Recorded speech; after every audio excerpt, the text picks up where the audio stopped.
Hey everyone, RogueGold here, and today I wanted to take advantage of the calm before the storm to have a bit of a chat and just check in as we head into this next little chapter for the Division 2. What am I talking about? Well, tomorrow is the finale for not only this season and story of the game Vanguard, but also for Year 5 itself. And on top of that, tomorrow's events could very likely be the last thing standing between us and the heavily teased greater plans and announcements that the game is set to be receiving. So, in these last few hours before all of that kicks off, I figured I'd come in here and give some final predictions and set a few expectations about what we might see over these next coming weeks. Hopefully that sounds good. Off the top here, I did want to let you all know that I will be live streaming my playthrough and reaction to Vanguard in Year 5's finale tomorrow, right here on YouTube. That'll be at 8 a.m. Pacific, 11 a.m. Eastern, Tuesday, April 30th. So tune in, I'm quite excited to see how everything plays out. Without further ado, however, let's get right into this. And let's start with the finale aspect of things. Tomorrow is, like I said, not only Vanguard's finale, but it is also our final content drop for Year 5 of the Division 2. It's kind of wild to think about how quickly that's come upon us. And I mean, thinking back to Year 4's ending with the Sparkles boss fight, then the attack on the White House, that was a pretty momentous event. It was pretty epic. Now, I don't expect tomorrow's mission or whatever happens to be quite as explosive, but I do think it will be quite revelatory. I mean, if you go back to what the devs were teasing about this season before it began, we were told that we would finally be given the answer to Keener's infamous last words of "you have no idea what is coming."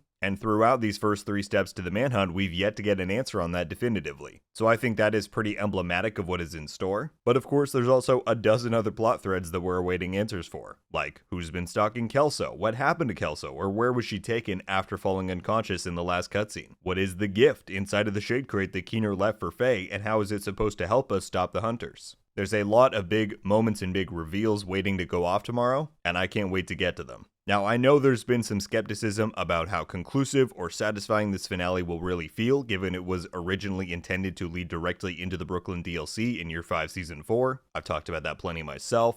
Now, of course, the DLC is coming in Year 6 Season 3, and we've now got 2 more full seasons worth of story to go through before getting there, so it's a valid concern that the transition and overall trajectory could feel contrived, like we're just biding time until the DLC's arrival. And I'm not here to say that that won't for sure happen, it certainly could, but it did dawn on me the other day that there was one other major event that happened right around the time that the delay was settled upon last year, which was around August, as per Yannick's comments on the stream. That's when they began work on Project Resolve, and that was the confirmation of the Division 3's development. So like I said, this doesn't prove anything, but if you're looking for a reason not to be worried about tomorrow's ending and the story to follow, 8 months time from August until now is a pretty long time for them to have been able to retool and reformat the story to make not only the DLC's delay fit better into the story, but also to alter the trajectory of everything to align with the new eventuality of the Division 3. I know some of you are convinced that that has been in the books for a long time. From what I know, it wasn't. Not at the time of them conceptualizing this DLC, nor when they announced it at Division Day last year.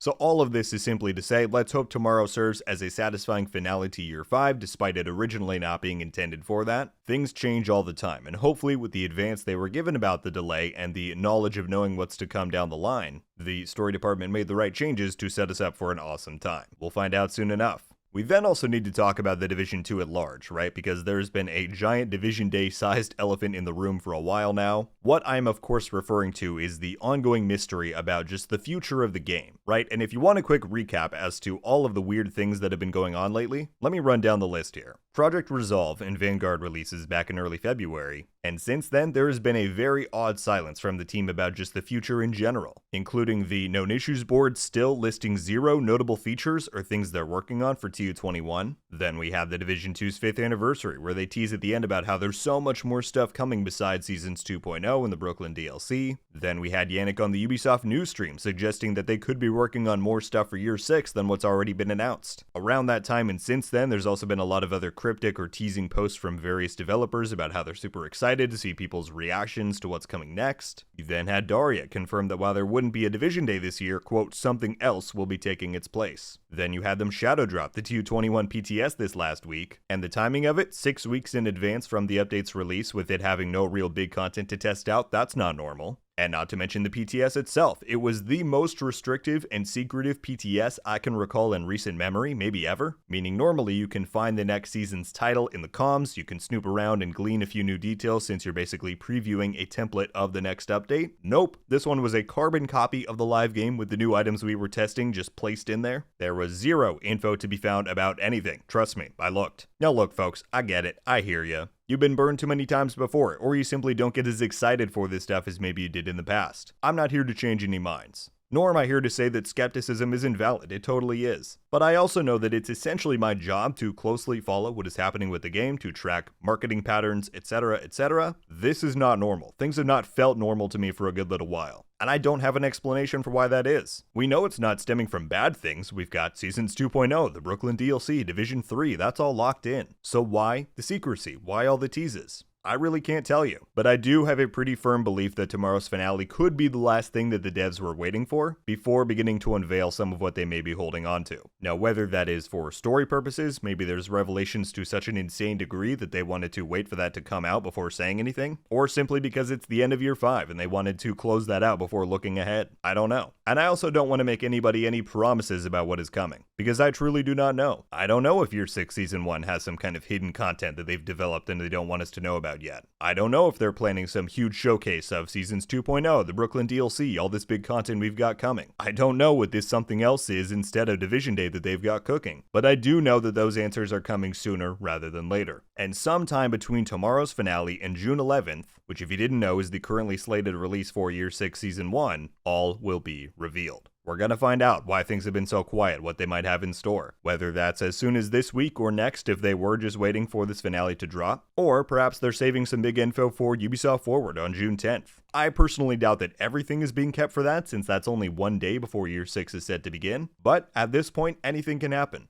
And if one thing's for certain, it is that whatever we learn, whenever we learn it, I will be here the moment that we do to break it down for you all and let you know what's going on. So stay tuned over these next couple of weeks. I got a feeling that we're going to have some pretty juicy things to dive into. My friends, that is going to wrap up this final check-in I wanted to have with y'all before we head into the Vanguard finale tomorrow. And man, there's a lot that I would love to hear your thoughts on. Predictions for the finale itself. I'd love to know your last-minute theories on what you think will happen, your take on why things have been so cryptic lately, what exactly might be going down. Your guess is as good as mine, and I can't wait to read all of your responses below. One final reminder is that I will be live tomorrow morning to stream the finale, where maybe we'll get our first idea about what is coming, at least story-wise, so be sure to tune in because we're going to have an awesome time. That is going to do it for me today, folks. I'm off to rest up before we dive into the final drop of Year 5 tomorrow. Thank you all so much for watching, and I'll see you in the next one. RogueGold.